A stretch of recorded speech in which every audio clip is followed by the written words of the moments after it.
Ang aga-aga pa oh. Naglalakad agad tayo, diretso deliver agad. Diba sumisikat ang araw.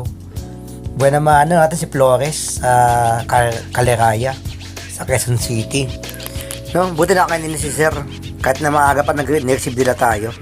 Hindi rin no cash. No, nireceive agad nila yung item natin. And fast forward tayo, dito sa may Galas naman tayo, sa Quezon City.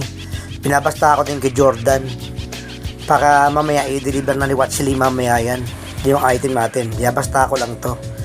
Pipiyatin magiging mga item kasi may pagkamali kasi palagkamali ito sa basta. Mani-mani na lahat yung mababastahin natin mamaya. Magka-short tayo dito. Kaya nag-poso ang maigi dito.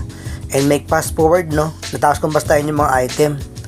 Deliver ni packing Jopper yan sa kay Jordan. Yung mga item na binasta ako. Bilis natin binasta yan. Siya may mag-deliver. Kaya ang setup namin eh.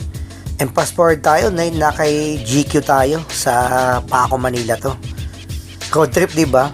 From Galas, from Caleraya, Quezon City sa Paco kay GQ. Road trip ng biyahe namin ngayon. Pero okay lang yan kasi matapos din naman yan eh kahit na paano. And dito tayo sa Malate, Manila si Packing Chopper. Yung mga biyasta natin, yan siya nag-deliver. Biyasta ko na yan kanina eh. Kita bibilang ni Packing Chopper yung mga item natin para walang mali. And ito na ang last drop natin sa Cubao to sa Quezon City. Diba? Ang galing from Paco, from Galas, Quezon City, from Caleraya to Malate, to Cubao. Diba? Road trip, diba? Ayan o, bilang ni mami mga item natin. And bye-bye, sama sa inyo natapos yung deliver namin.